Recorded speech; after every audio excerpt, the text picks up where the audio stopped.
Kemudian ketika ada pementasan-pementasan di sekolah, jadi yang dimunculkan itu adalah budaya-budaya lokal, bukan lagi budaya-budaya kebarat-baratan, lagu-lagu Inggris yang kemudian lagu-lagu barat lah atau apalah namanya, yang kemudian itu direduksi menjadi budaya kita, kemudian dikolaborasi dengan tarian-tarian yang ada di kita. Makanya mengintegrasikan nilai-nilai budaya sedari dini, sejak di dunia pendidikan itu sangat penting, seperti itu.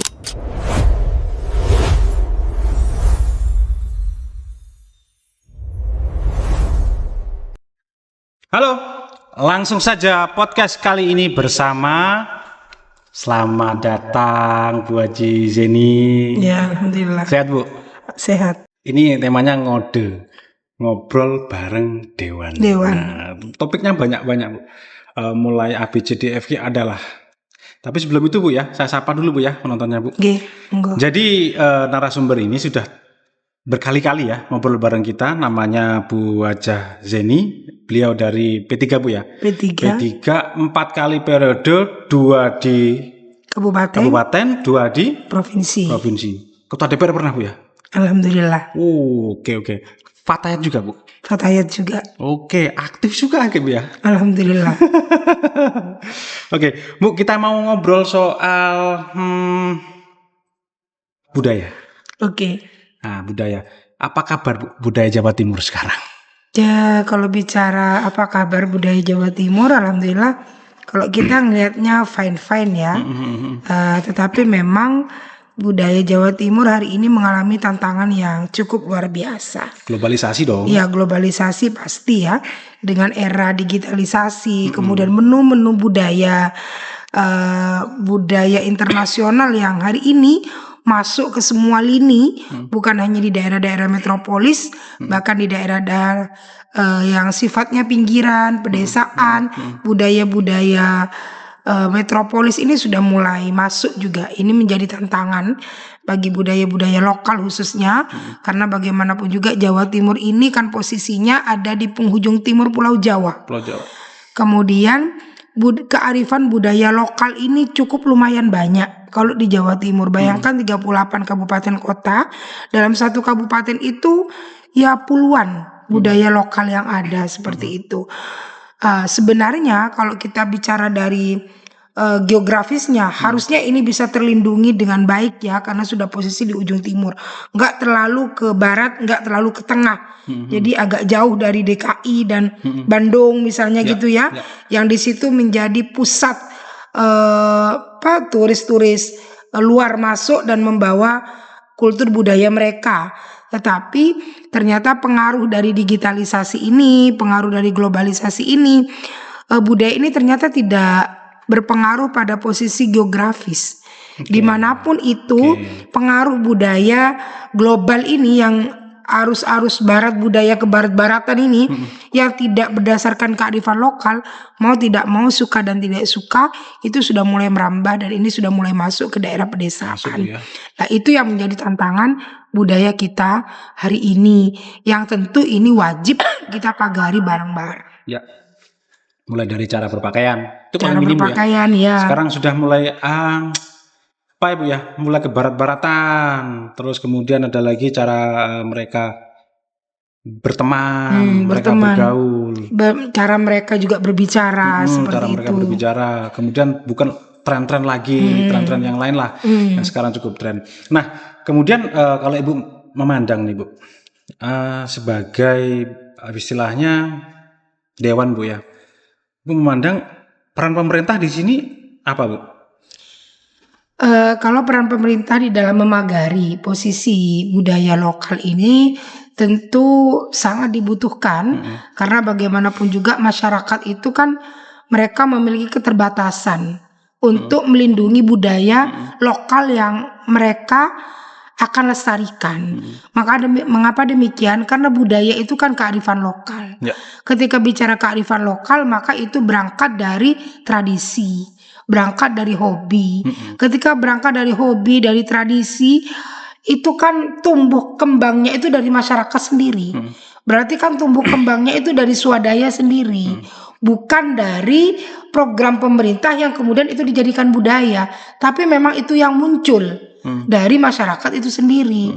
Maka tentu masyarakat dengan seluruh keterbatasan hari ini, keterbatasan dalam arti kita paham hari ini lagi krisis ekonominya luar biasa ya, inflasinya cukup tinggi, kemudian di mana-mana itu harga-harga sekarang sudah mulai naik.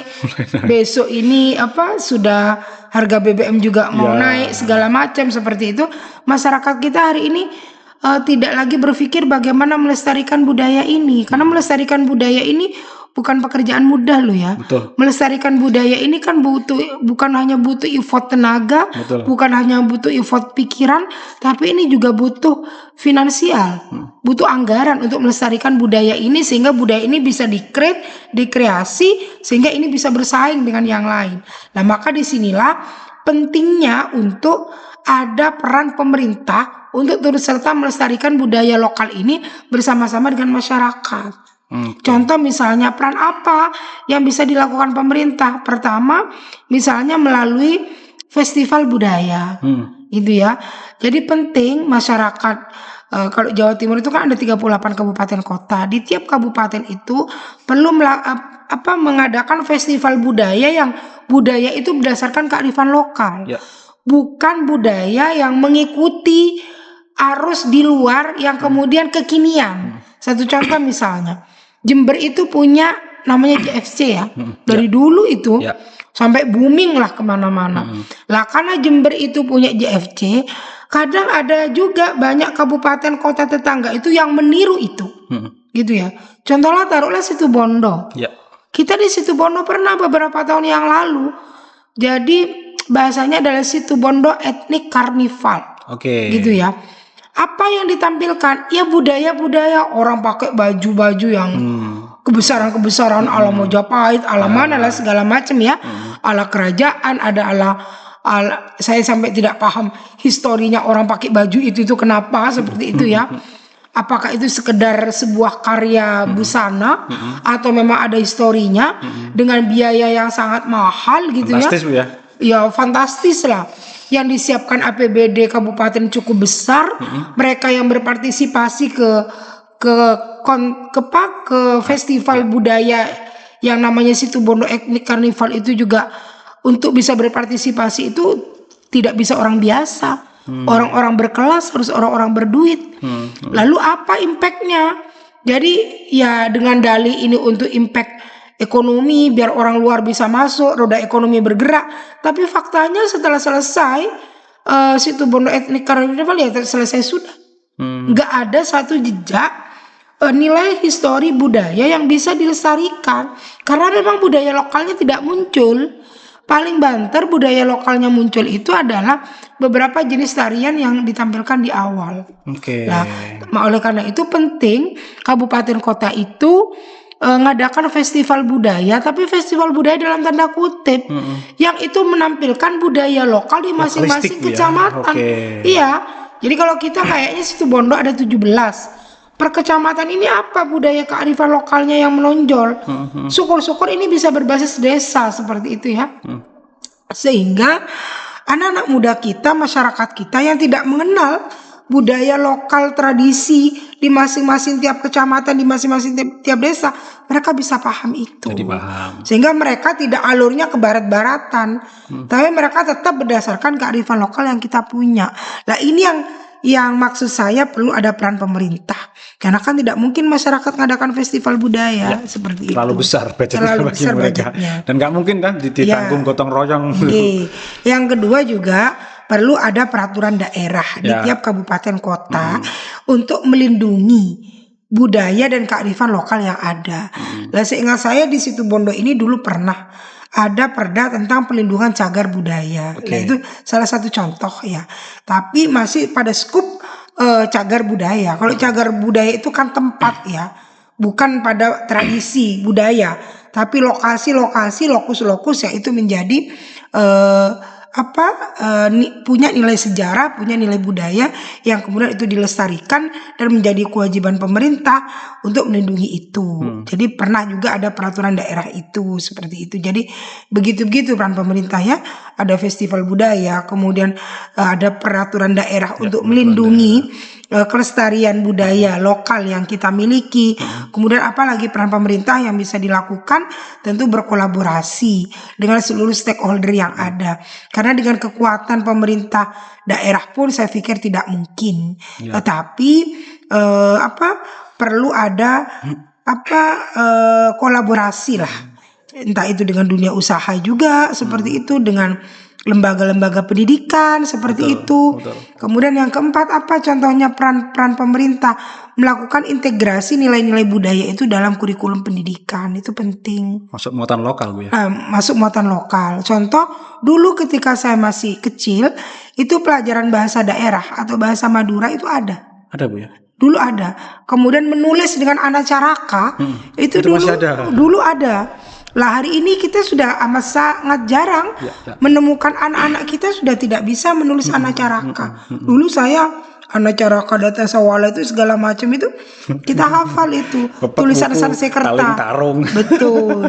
Jadi bahasa Madura itu dulu kita sampai kepada bahasa Madura halus hafal.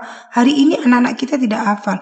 Jadi mengintegrasikan budaya lokal ini menjadi muatan kurikulum di satuan pendidikan ini juga penting. Itu adalah bagian dari peran pemerintah untuk melestarikan budaya yang ada. Tapi kalau kita tangkap, Bu, itu dari fakta di lapangan. Kan Ibu tadi bilang anak-anak generasi sekarang, generasi beta, Bu, berarti ya. Beta, alfa beta lah. Itu bukan lagi tidak hafal, Bu. Banyak yang tidak tahu. Contoh, kehafal jauh ya, iya, masih tidak tahu. Ya, saya kan nggak paham bahasa Madura, Bu ya. Kita ngomong Jawa aja, Bu. Selangkung, nggak tahu selangkung itu apa. Terus kemudian 1, 2, 3, siji, loro, telu, 10, selikur, rolikur, telulikur, 4 likur. Nggak paham. Ada yang 5 likur, Bu. Itu ya bahasa Jawa ya. Bahasa Jawa. Kemudian sekawan welas, kemudian 5.000, 4.000, nggak ada, nggak hafal, bukan nggak hafal lagi tapi nggak tahu. Nah, ini fakta menarik, Bu. Saya punya sedikit contoh. Salah satu contoh budaya yang saat ini itu nyaris terdegradasi lah, Bu ya, mulai terkikis itu.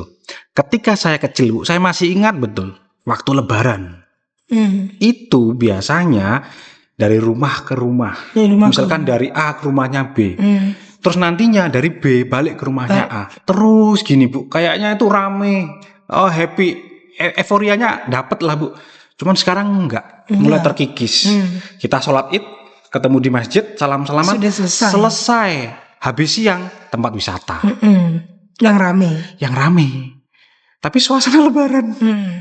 Itu gimana, Ibu motret? Apa Ibu ngalami hal seperti ini juga? Sama lah. Tapi karena saya hidup di desa ya, saya masih ada di desa Sopet, Kecamatan Jangkar itu, budaya saling silaturahim itu masih kental. Jadi kalau kayak saya ini habis sholat Id tidak bisa kemana-mana, tapi nunggu keluarga, ponaan, cucu gitu ya, untuk bersilaturahim ke rumah, kemudian nanti dikasih angpau, kemudian dikasih makan, kan seperti itu. Budaya itu masih lah kalau di desa. Tapi kalau sudah agak ke kota sedikit, itu sudah nggak lagi. Mulai tergeser, Bu ya. Karena mereka menganggap silaturahim dan mohon maaf itu sudah bisa lewat media sosial. Jadi bisa lewat WA. Status selesai, Bu ya. Status selesai lewat Japri, WA pribadi, kemudian lewat TikTok, kemudian lewat IG, lewat Facebook, lewat WA grup gitu ya. Kadang kita ada di WA grup, itu sudah dianggap selesai.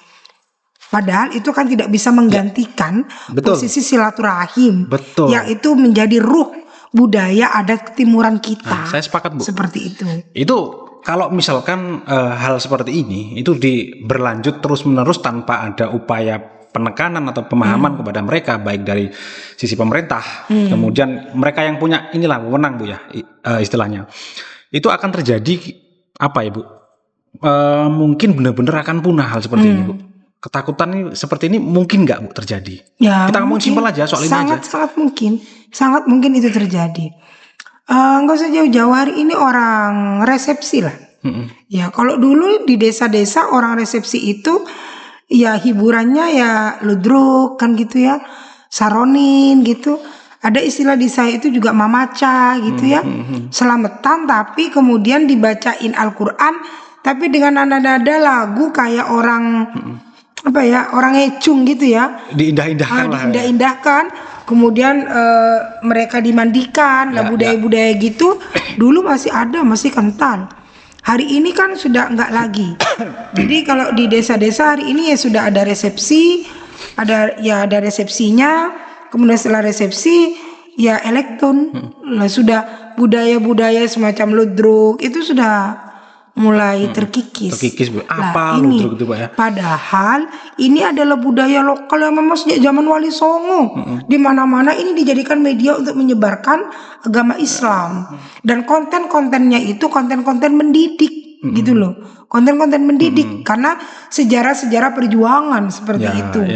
Yang itu dimainkan oleh para pemain. Lah ini sudah mulai terkikis begitu. Masyarakat hari ini sudah lebih nyaman dengan festival-festival yang ada di televisi. Orang Situbondo ikut festival apa gitu ya, orang Bondowoso ikut festival apa, lalu belakangnya ada KDI, belakangnya itu ada apa, lalu jadilah musik yang kemudian diundang nyanyi di walimah-walimah. Nah ini contoh ya. Ya kebetulan saya kemarin ketika nikahkan anak saya ya tidak begitu. Jadi anak saya itu ketika dia berangkat sama suaminya untuk ke pelaminan ya diiringi dengan, kalau di desa saya itu ada istilahnya keseniannya namanya saronin gitu ya. Saronin itu kayak tapuan gitu. Jadi untuk mengiringi pengantin, tapi mereka sambil jalan kaki gitu ya. Jadi alat musiknya juga digotong dengan jalan kaki. Itu betul diarak itu. Diarak seperti itu sehingga masyarakat itu pinggir kanan kiri menonton gitu ya. Kalau orang nggak paham, kok ada ya budayawan itu masih kolot gitu. Saya bukan kolot, tapi saya menghargai ini loh budaya lokal yang saya pun sebagai pejabat ini wajib memakai ini seperti itu, dan saya lakukan itu. Walaupun orang katakan kolot, masa sih, kan biasanya diiring dengan drum band pengantinnya, saya enggak, diiringi dengan saronin itu. Jadi biar kemudian budaya lokalnya itu muncul, kemudian masyarakat terapresiasi, merasa diapresiasi karena orang-orang seperti kita itu masih menghargai budaya itu untuk kemudian dipentaskan. Karena kalau dihitung dengan kesejahteraan yang mereka dapat dari mereka melestarikan budaya lokal sangat tidak berimbang. Jadi mereka itu ketika dibayar paling itu hanya cukup untuk transport saja. Cuma mereka berangkat dari hobi dan kesenangan. Lah masa kemudian kita yang punya kewenangan tidak akan mengapresiasi itu? Seharusnya gitu. Harusnya begitu kan gitu ya. Makanya kami di Provinsi Jawa Timur kemarin itu kita menganggarkan apresiasi terhadap pelaku budaya lokal itu dengan kita berikan dikatakan insentif, bukan insentif ya, senilai 1 juta per orang, sekitar 1.000 orang, 950 sampai 1.000 orang dalam 1 tahun.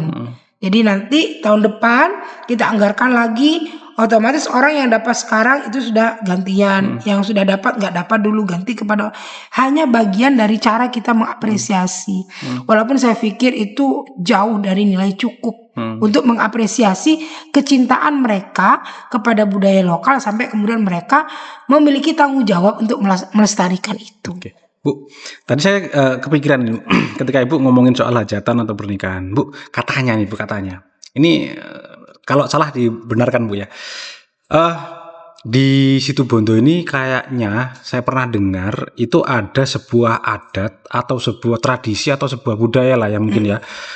Kalau ada orang mantenan atau orang nikahan kemudian dapat amplop itu dibacakan langsung kan? Iya. Itu namanya cecean. Itu isinya dibuka Bu? Iya, ditulis. Agung 20.000 gitu. Iya. Ditulis Bu? Iya. Pakai mic? Iya. Saya ketika menikahkan anak saya, karena saya hidup di desa, budaya itu tetap saya inikan. Serius? Karena kalau saya tidak melakukan itu, kan dianggap saya seorang kota begitu ya. Iya disiarin. Bawa gula 10 kilo, uangnya 100.000 ya disiarin. Dari ibu fulan, namanya sekian seperti itu. Dan saya Begitu, Bisa ada Bu ya? ada. Karena saya pelaku. Bukan kata orang. Jadi kemarin saya nikahkan anak saya di masa COVID gitu ya. Tapi COVID-nya sudah mereda. Saya nikahkan anak saya pada waktu itu sekitar 4 hari. 4 hari anunya, bukan karena pengen berpesta ria, bukan. Cuma karena masa COVID jumlah undangan itu kan jadi dibatasi. Akhirnya jadilah itu 4 hari. Molor. Iya. Jadi yang pertama dari relasi-relasi saya. Kemudian yang kedua dari guru-guru kami, teman-teman anak, teman-teman mantu dari pondok pesantren seperti itu. Di hari ketiga itu masyarakat umum. Lah ketika di hari pertama dan hari kedua ya nggak disiarin karena kan teman-teman saya, kolega saya kan beda ya, beda lingkungan, beda karakter. Lah kemudian dari pondok ya nggak disiarin karena beda. Tapi ketika sudah bicara di masyarakat umum, di posisi hari ketiga, ya saya juga ngundang penyiar untuk menyiarkan seperti itu. Mas Idi 20.000. 20.000 malah ada yang 10 juta, ada yang 5 juta ya disiarin. Wih, itu kayak ini Bu ya, Ada yang banyak jual sapi ketika saya nikahkan anak saya itu. itu semacam jadi hiburan sesaat begitu Bu ya? Enggak Bu? Enggak Iya. gitu enggak Bu? Kira-kira misalkan gini. Ini saya nih ya, punya teman namanya Agus ini. Kita kan kondangan bareng nih. Saya disiarin. Agung 100.000. Kan gitu ya. Si Agus 20.000. Ngakak kan kayak Bu. Yang lain mungkin ngakak gitu kan Bu. Itu jadi hal seperti hiburan sesaat Ya Bu? enggak sih, karena Enggak ya, memang Bu? itu Karena sudah biasa jadi mungkin ya? biasa budaya ya, orang tidak banding-bandingkan seperti itu. Sampai kemudian kalau kita nyumbang biaya kuade gitu ya, kuade untuk pernikahan ya, kadang ya ditulis ini ongkos kuade 10 juta gitu, seperti itu. Kok bisa nilainya 10 juta? Kan ini ongkos kuade. Dulu ketika saya nyumbang ke orang nilainya 8 juta misalnya 2 tahun yang lalu. Kok dilalap Prias itu hari ini ketika saya nikahkan anak saya 10 juta. Ya akhirnya orang tidak bayar di harga 8 juta. Bayarnya di harga 10 juta. Ya itu budaya. Belanja Mungkin bagi orang asing ya, tapi ya itu sampai detail nggak Bu? Belanja beras sampai berapa itu enggak ya? Bu, iya, beras berapa, kemudian bawa uang berapa, bawa gula berapa, begitu.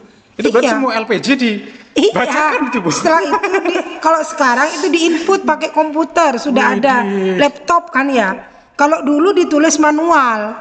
Jadi orang bertamu itu mereka bawa tas isinya gula atau beras, lalu bawa amplop isinya uang. Nanti uangnya itu dikasihkan ke adalah bagian penerima tamu yang di depan. Dibuka, di depannya itu sudah ditulis. Jadi berasnya berapa, ibu siapa, alamatnya di mana, berasnya berapa, gulanya berapa. Nanti uangnya dimasukkan ke kotak baru. Lalu berasnya ditaruh di belakang sama ada tukang yang bawanya, seperti itu. Wah itu nggak boleh hilang itu Bu. Iya memang. Adat seperti Jadi itu. nanti ketika misalnya ada orang nikahkan anaknya, saya sudah buka buku besar. Jadi dulu orang ini ketika ke saya bawa apa? Akhirnya saya harus bayar seharga itu. Itu nggak boleh hilang itu Bu. Nggak boleh hilang. Ini budaya kayak gini. Kalau hilang diomongin. Ini unik ini Bu, asli unik. Ya memang budaya kami begitu. Asli unik. Bukan karena kami larut, tapi karena itu budaya seperti itu. Berarti kan kalau gini kalau ada orang diundang nggak datang ketahuan ya Bu. Amplopnya nggak ada ini. Nggak ada. Akhirnya dipesenin kadang. Saya ke sana bertamu, bawanya ini loh, ini kok ndak ke saya seperti itu.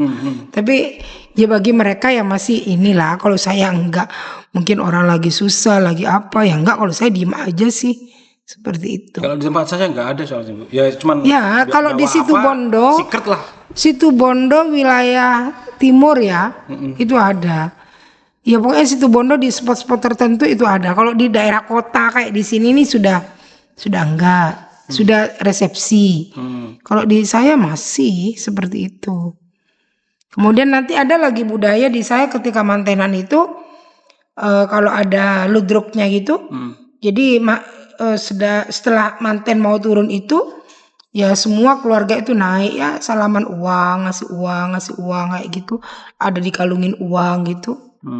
Ada juga budaya begitu.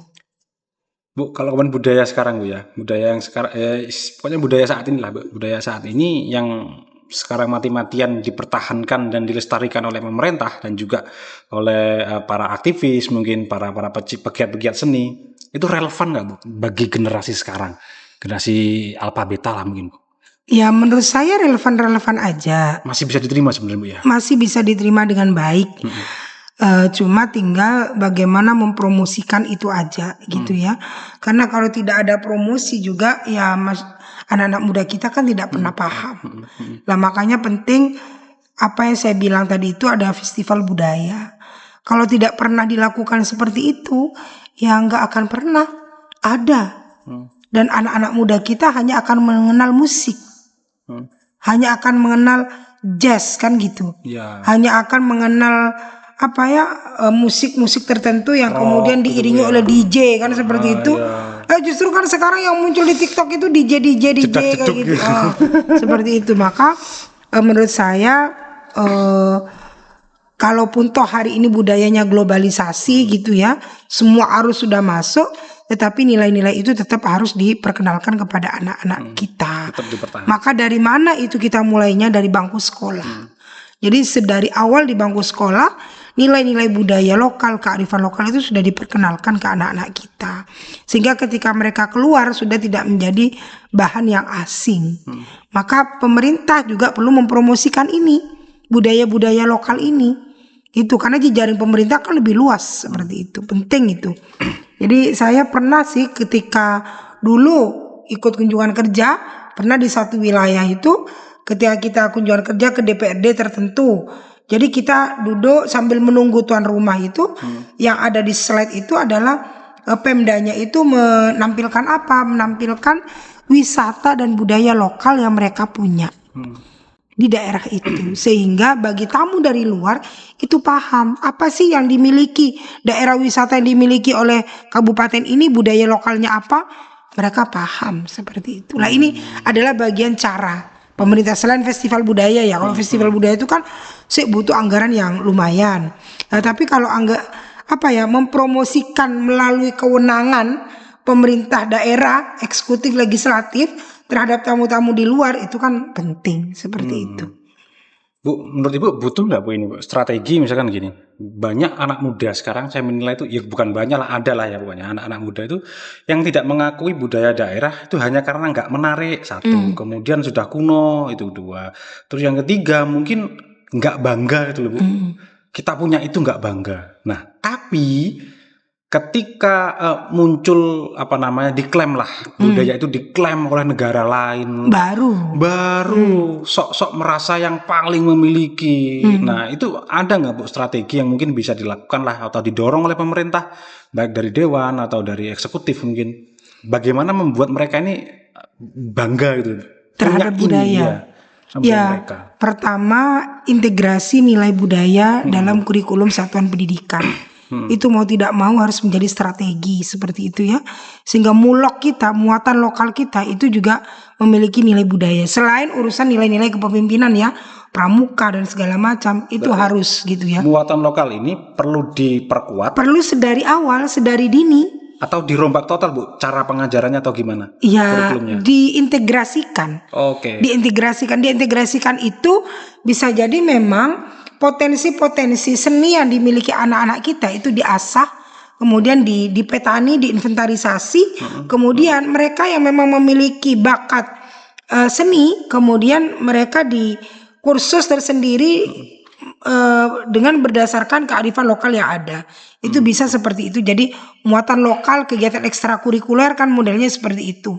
Kemudian ketika ada pementasan di sekolah, jadi yang dimunculkan itu adalah budaya-budaya lokal, bukan lagi budaya-budaya kebarat-baratan, lagu-lagu Inggris yang kemudian lagu-lagu barat lah atau apalah namanya, yang kemudian itu direduksi menjadi budaya kita, kemudian dikolaborasi dengan tarian-tarian yang ada di kita. Makanya mengintegrasikan nilai-nilai budaya sedari dini, sejak di dunia pendidikan itu sangat penting seperti itu. Yang kedua, tentu strateginya seperti yang saya bilang adalah mengkolaborasikan nilai-nilai ini dengan seluruh stakeholder yang ada.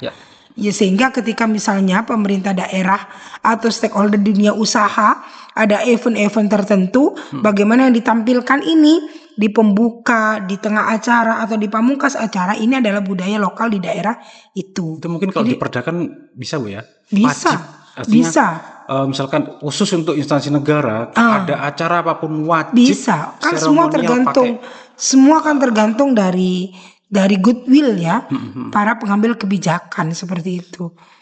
Saya pikir tidak sulit lah. Maka strategi yang ketiga itu memperkuat perlindungan budaya ini melalui regulasi. Regulasi apa? Bisa melalui perda, bisa melalui peraturan bupati. Ya kalau nggak bisa ke perda karena tingkatannya terlalu tinggi dan ngaturnya amat sangat teknis, bisa perbub yang mengatur itu.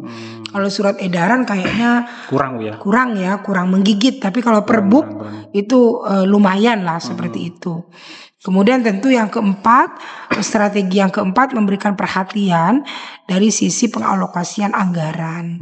Karena di mana-mana, mohon maaf Mas, di mana-mana itu yang namanya kabit budaya, seksi budaya, rata-rata itu anggarannya sangat kecil. Karena dianggap tidak terlalu penting seperti itu. Lah mindset ini harus sebenarnya sudah mulai kita geser.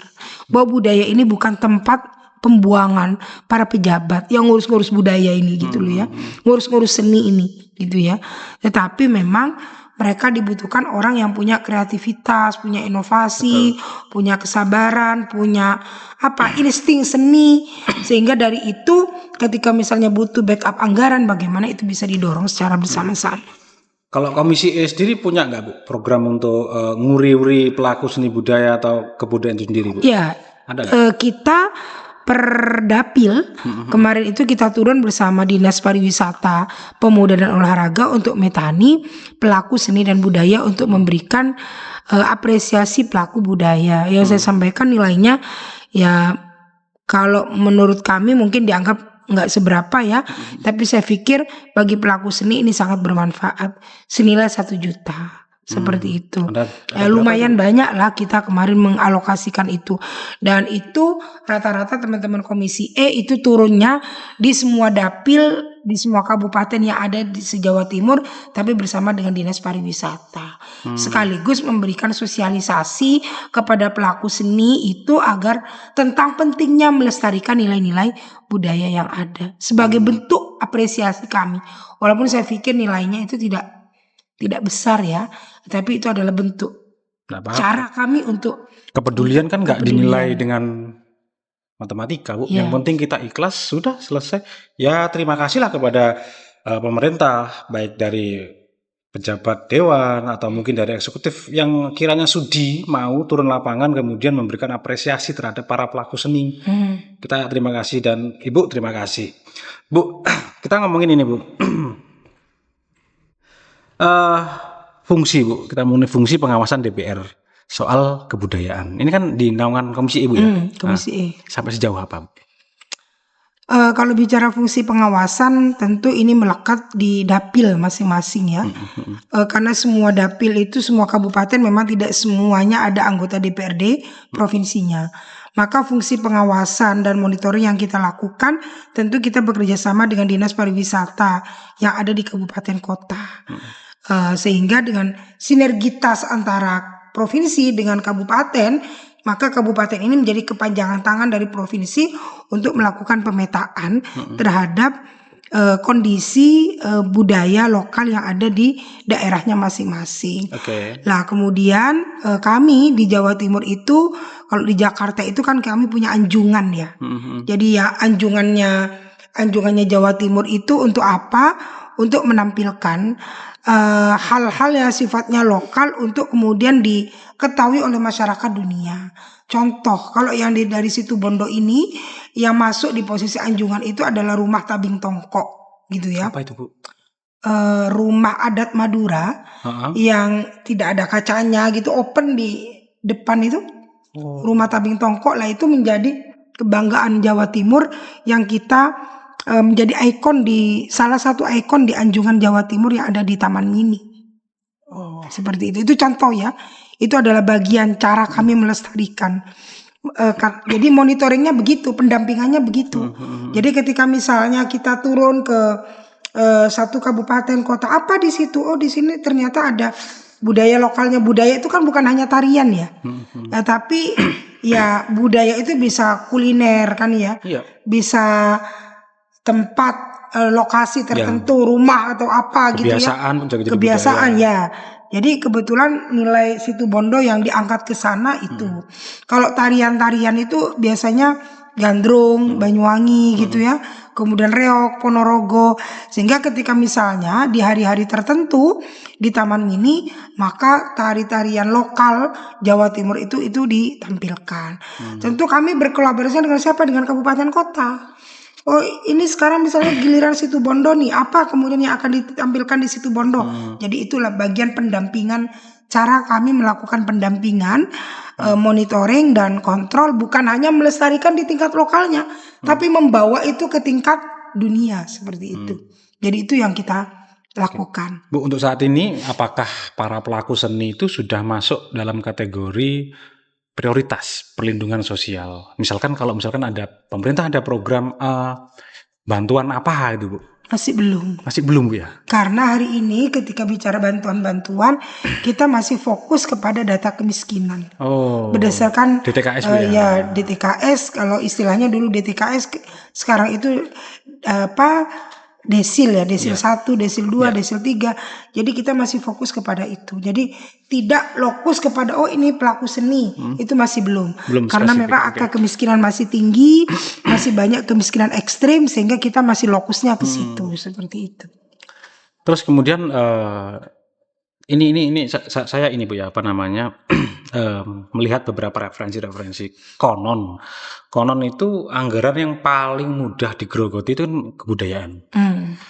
Pokoknya dikemas mewah, kelihatannya mewah, ini mahal. Ibaratkan background cuman dari Bu ya, daun, anggarannya ternyata menelan 1 miliar. Ternyata cuman background daun. Nah, untuk mengawasi itu, agar pemanfaatan atau pendistribusian atau penggunaan anggaran untuk kebudayaan tepat sasaran dan tepat fungsi lah, bagaimana peran dari DPR? Kalau pada posisi tingkat efektivitas dan efisiensi, mungkin kita bisa melakukan fungsi itu. Misalnya ketika pembahasan anggaran, ada pementasan ini, secara logika layak enggak anggaran sampai senilai ini, seperti itu.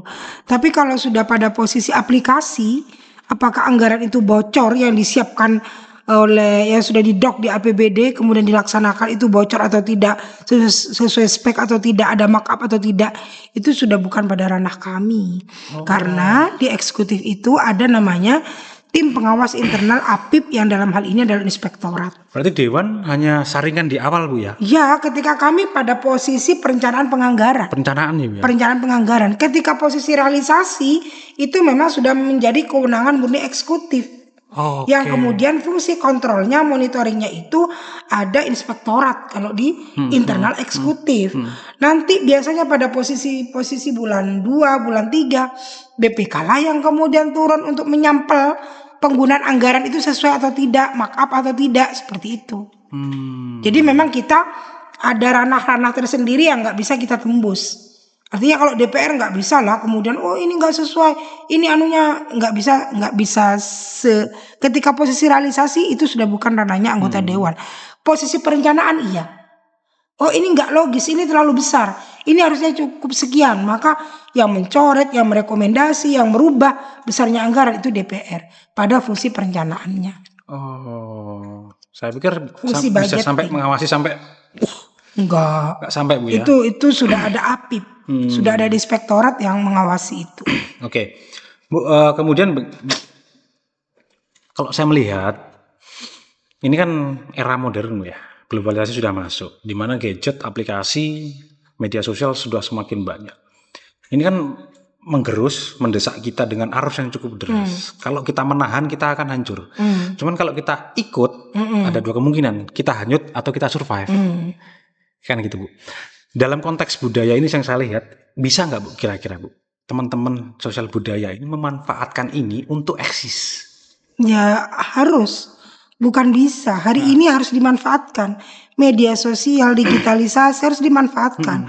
Karena kalau tidak, maka budaya lokal yang kita punya itu akan tenggelam, nggak akan pernah naik, nggak akan pernah moving. Kan seperti itu. Maka mau tidak mau, suka dan tidak suka, penggunaan media sosial ini harus, agar ini selain untuk mempromosi, ini juga menjadi filter, kan seperti itu. Paling tidak untuk menumbuhkan kecintaan masyarakat kepada budaya lokal yang ada. Karena arus dari luar itu kan luar biasa, dan mereka menggunakan digitalisasi, mereka menggunakan media sosial. Kalau kita diam, ya punya kita yang kemudian akan tenggelam seperti itu. Maka mau tidak mau kita harus menggunakan media sosial itu untuk berkompetisi, untuk mempromosi budaya yang kita punya. Suka tidak suka, mau tidak mau. Justru kalau saya melihat orang-orang dari luar negeri datang ke sini kan kalau nggak karena alamnya bagus, ya karena budayanya. Karena budayanya. Kalau kita kehilangan budaya, ya. Lalu apa yang akan menjadi Bhinneka Tunggal Ikanya Indonesia kan karena budaya. Berapa ribu suku bahasa, berapa ribu nilai budaya yang kita punya kan seperti itu. Makanya kemudian ini menjadi surganya dunia ya Indonesia seperti itu karena nilai budaya yang kita punya. Maka ini kan yang harus dipertahankan. Tidak bagaimana kita larut terhadap dunia modern, dunia barat dalam hal urusan budaya. Satu contoh. Bu, saya teringat kan banyak di sini ya. Kayak kita aja di Situbondo ini. Situbondo ini kan 150 km ini pantai. Apa budaya lokalnya? Ya di setiap pelabuhan itu kan ada yang namanya petik laut misalnya. Di tempat lain kan tidak ada. Nah ini contoh, itu kan budaya lokal. Yang kemudian kadang di setiap event-event petik laut ada juga turis mancanegara yang shop itu, karena di tempat lain kan tidak ada seperti itu. Di negara mereka tidak ada, tapi di kita ada. Seperti itu. Nah pemerintahan hari ini kemarin juga mencoba menggagas satu nilai lokal baru, menggabungkan antara budaya lokal dengan nilai religius. Apa itu contoh pemerintahannya Mas Rubah Ulfi ini kemarin itu di hari Agustus Harjakasinya ya, karena memang posisinya itu di Agustus, hari jadi Kabupaten Situbondo, mengadakan burdah keliling di tengah laut. Nah, selama ini kan nggak pernah ada ya burdah keliling ya di darat kan seperti itu, tidak pernah ada di laut. Ya naik perahu. Punya nelayan. Akhirnya banyak perahu-perahu yang kemudian melakukan burdah keliling. Nah ini namanya nilai yang mengkolaborasikan nilai religi dengan nilai budaya.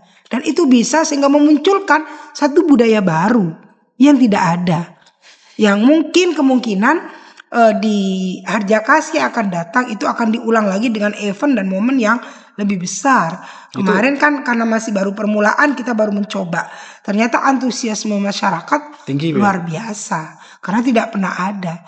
Namanya burdah, baca bacaan doa itu kan ya, itu ya di darat. Lah ini di tengah laut. Jadi perahu-perahu itu dihias seperti petik laut itu ya kayak petik laut, tapi yang diputar itu bukan lagu-lagu ngecung gitu, bukan, tetapi burdah. Nah, lalu mengelilingi sepanjang pesisir yang kayaknya keren gitu Bu. Nah ini nampaknya akan diperbesar. Ini tuh contoh. Jadi kadang ada budaya baru yang lahir dari nilai kolaborasi. Ekonomi wisata kena itu, terus antusias masyarakat akhirnya terpancing. Ya. Budaya tetap jalan. Terus nilai spiritualnya juga ada, seperti itu. Nah ini loh Bu, yang saya maksud bagaimana caranya biar nggak mencontoh sih boleh lah. Misalkan Situbondo mencontoh Jember mencontoh sebaliknya, atau ke Banyuwangi atau ke Malang, boleh, itu sah-sah saja. Ini kan bukan ujian di sekolah ketika mencontoh kan, dimarahi. Ya tidak semua apa yang diaplikasikan di Jember bisa diadopsi di Situbondo. Karena Situbondo punya nilai tersendiri. Di sini kota santri. Kan beda dong dengan di Jember. JFC cocoknya di mana? Iya di Jember. Tapi tidak cocok di sini. Itu contoh. Bukan copy paste berarti Bu. Copy, edit, baru Bukan. terapkan. Kan gitu bongkar berarti bukan. Iya. Konsepnya aja mirip-mirip kan gitu. Bu, ini saya penasaran. Kemarin saya ada temen cerita, ya kan. Ini kan ceritanya dua suami istri nih, Bu. Yang satu itu, mohon maaf ya, ini suku Madura dari Banyuwangi, yang tinggal di Banyuwangi. Yang satunya suku Madura yang tinggal di Bondowoso. Keduanya ini sama-sama berbahasa Madura, tapi si Bondowoso ini punya bahasa Madura yang tidak dipahami oleh yang Banyuwangi. Ada berapa sih, Bu? Iya. Bahasa Maduranya, Bu. Memang Bahasa Madura kalau bahasa itu Jawa ini ya, banyak, kita ngomong Jawa. Jawa ada yang ngoko, bahasa ada yang Madura halus. Situbondo aja, antara di Situbondo dialek ya. Dialek bahasa Maduranya antara Situbondo Timur dengan Situbondo Barat sudah beda. Katanya orang Situbondo Barat itu daerah Besuki, Banyuglugur. Orang-orang kayak kami itu bahasanya katanya sangkit gitu ya. Tapi kalau kata kami, mereka yang sangkit gitu ya.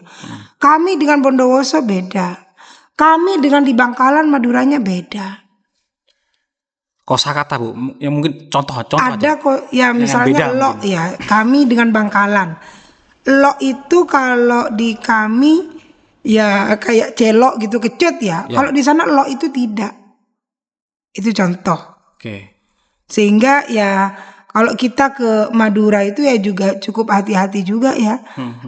Karena kan orang Madura itu terkenal dengan keras seperti itu. Jadi kita salah mengucapkan bahasa dianggap ngatain-ngatain mereka. Itu dari sisi satu suku bahasa Madura. Saya yakin di Jawa juga sama begitu.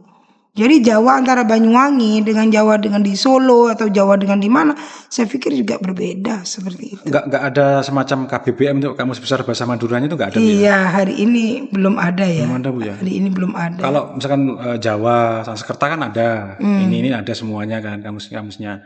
Kalau Madura mungkin usulkan aja, Bu. Ada kan, Bu? Boleh. Hah? Biar ada, Bu. Biar jadi muatan lokal ya. Iya dong. Itu boleh dong. Jawa lo ada, Bu. Kalau Jawa kan hampir dari ujung timur sampai ujung barat kan mungkin sedikit beda penafsiran, tapi rata-rata kan sama. Ya itu bedanya juga sedikit kok. Kalau pada basic dasarnya sama, Bu, ya. tapi dialek yang membedakan, kemudian ada suku kata tertentu yang kemudian itu berbeda seperti itu. Unik, asik. Oke. Bu, dari Komisi E sendiri, targetnya untuk misinya lah, misi besarnya untuk kebudayaan sampai akhir tahun ini apa, Bu? Misi kita Jawa itu Timur bisa apalah gitu loh, atau apa gimana? Jawa Timur itu dari sisi budaya kita punya museum ya, kayak museum yang ada di Tantular gitu ya, di Sidoarjo. Kemudian ada museum lagi yang ada di daerah Pandaan seperti itu. Kita menginginkan tempat-tempat wisata seperti itu yang mengenalkan budaya-budaya lokal, khas-khas lokal di daerah itu, bagaimana itu menjadi satu nilai yang dicintai oleh anak didik, anak sekolah kita, sehingga juga bisa menjadi rujukan studi pendidikan budaya. Lah selama ini kan museum-museum itu kering dari studi budaya anak-anak didik, karena rata-rata anak didik itu ketika tur itu kan juga tetap ke tempat wisata, bukan ke tempat museum-museum yang mengenalkan kita tentang sejarah Jawa Timur, tentang budaya yang ada di Jawa Timur, tentang tari-tarian apa yang ada di tiap kabupaten kota ya, itunya adanya di museum-museum ya. Maka hari ini kita menginginkan itu bagaimana museum itu bisa berfungsi sebagai studi pendidikan bagi anak-anak didik kita, sehingga muncul kecintaan dari anak-anak kita terhadap budaya lokal yang ada di Jawa Timur. Itu target utama kita, penguatan terhadap museum-museum yang ada di Jawa Timur. Bu, berarti Dewan itu punya anggaran yang bisa digunakan, Bu, ya, untuk pelestarian ini, Bu? Iya, karena memang di museum-museum itu kan ada UPT-nya ya, ada UPT-nya, ada pegawai provinsi yang memang ditempatkan di situ, digaji di situ, dan bertugas di situ, seperti itu. Cuma hari ini kan nampaknya masih animo masyarakat terhadap itu masih kurang. Maka mempromot itu yang ingin kita lakukan seperti itu. Karena kan kalau kita pergi ke masing-masing kabupaten itu kan butuh waktu yang cukup lama. Bayangkan 38 kabupaten kota. Tapi kalau kita datang ke museum yang itu di setiap kabupaten kota sudah ada tampilan-tampilan apa, kemudian ada sejarahnya yang kemudian itu disampaikan oleh guide-nya dan segala macam, itu cukup mendidik untuk melatih, mengajarkan kecintaan dan jiwa memiliki dari anak-anak kita. Bu, saya usul ini, Bu. Ini saya sebagai masyarakat, Bu. Ini saya rakyat, Bu. Saya usul. Tadi kan usul pertama, bagaimana kalau apa namanya tadi, Bu? Ada kamus besar bahasa Madura. Terus yang kedua, bagaimana ini, Bu, untuk melestarikan budaya, baik tradisi, adat atau apapun, ini tidak hanya Pemkab, tidak hanya pemerintah saja yang dari sisi eksekutif yang menggelar festival. Bagaimana kalau anggota dewan melalui DPR mungkin ya menggelar festival serupa, tapi film pendek, film pendek yang berisi soal ini budaya-budaya yang dikemas. Filmnya dari peserta-pesertanya, dari masing-masing. maksudnya ngadakan lomba gitu. Iya, misalkan anggota DPR atau mungkin dari dewan. Kalau DPR itu kan fungsinya pada posisi 3 ya Mas, budgeting, kemudian pembentukan perda sama controlling. Tapi pada posisi eksekusi program itu adalah di ranahnya eksekutif. Tapi kami mendorong eksekutif melakukan itu melalui anggaran yang melekat di OPD Dinas Pariwisata seperti itu. Apalagi itu misalkan dilombakan atau difestivalkan film pendek, bagus. Tapi khusus untuk pelajar. Jadi kayaknya rame itu, Bu. Lah itu ya sebenarnya sekolah-sekolah kan juga bisa anak-anak usia SMA gitu ya, anak-anak usia SMP, agar supaya tiap sekolah membuat film pendek gitu ya. Satu aja tiap sekolah. Satu aja itu luar Jawa biasa. Timur berapa, Bu? Kalau SMA SMK kan memang menjadi kewenangan kami di provinsi. Tapi kalau anak-anak SMP itu menjadi kewenangan pemerintah kabupaten. Itu ide yang menarik. SMK. Ya mungkin nanti kami juga SMK, akan dorong itu. Ya. Didorong. Kami akan dorong itu dan itu bekerja sama dengan Dinas Pariwisata. Iya. Dan dibuat ini loh, Bu. Dibuat semacam piala bergilir. Jadi rutin tiap tahun mungkin dari Pemprov lah mungkin ya. Sekolah yang tahun itu mendapat nominasi kan pialanya taruh di situ. Itu kebanggaan luar biasa itu, Bu. Iya. Terima kasih masukannya. Nanti kalau yang terkait SMP tentu kita akan usulkan ke pemerintah kabupaten. Kalau terkait dengan siswa SMA SMK memang menjadi kewenangan kami di pemerintah Provinsi Jawa Timur, berarti dengan Dinas Pendidikan Provinsi Jawa Timur. Ide yang luar biasa. Bu, closing pendek. Ini kalau hostnya anak muda. Milenial saya, Bu. Sudah nggak lagi Gen Z lah. Bu, ini closing sekaligus pertanyaan terakhir, Bu. Ibu lah yang menutup juga nanti ya. Lalu bagaimana dengan kondisi sekarang di Jawa Timur? Apakah menurut Ibu kebudayaan, sikap, atau apapun terkait generasi itu sudah kritis apa belum, Bu? Dalam fase kritis yang tidak bisa dibenahi atau menurut pandangan Ibu ini masih aman-aman aja? Monggo. Kalau kami melihat posisi Jawa Timur itu, karena Jawa Timur itu banyak pondok pesantren gitu ya, bahwa kemudian ada alur berpikir kritis yang memang harus dimiliki oleh masyarakat hari ini karena memang arusnya tidak bisa dibendung. Saya pikir itu adalah sebuah keniscayaan dan sesuatu yang wajar. Tapi kami melihat untuk konteks Jawa Timur, kritis membangun yang dilakukan oleh komunitas masyarakat kita dari elemen manapun itu, baik dari elemen anak-anak sekolah ataupun elemen masyarakat, saya pikir hari ini masih dalam tahap yang bisa terkontrol dengan baik dan berada di dalam batas kewajaran.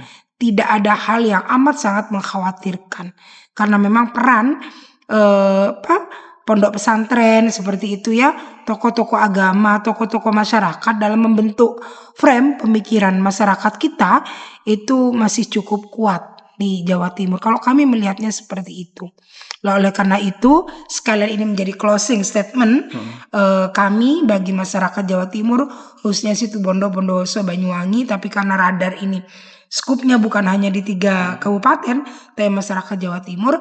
Kami mengajak kepada seluruh masyarakat Jawa Timur, utamanya anak-anak muda kita, mari kita sedari sekarang mencintai produk lokal, mencintai apa yang menjadi nilai-nilai karakter, nilai-nilai budaya yang ada di daerah kita masing-masing.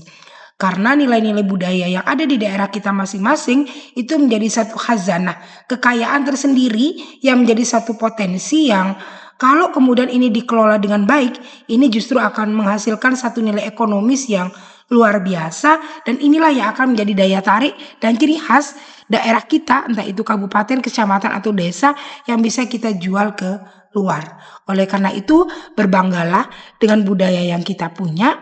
Insya Allah ketika kita bangga dengan budaya yang kita punya, maka itu juga akan menjadi benteng bagi moral kita, kepribadian kita, karakter kita, sehingga kita tetap survive sekalipun arus globalisasi menggempur di semua lini kehidupan kita. Oke, baik teman-teman, khususnya untuk para penonton yang dari kelompok-kelompok Madura, sepakat nggak kalau membuat kamus besar bahasa Madura? Tulis di kolom komentar. Kemudian sepakat nggak bagi para konten-konten kreator kalau Jawa Timur akan mengadakan festival film pendek tentang budaya yang nanti akan menjadi piala bergilir, bergengsi, apalagi untuk sekolah-sekolah? Sepakat? Kalau sepakat, tulis di kolom komentar. Tetap sehat. Dadah!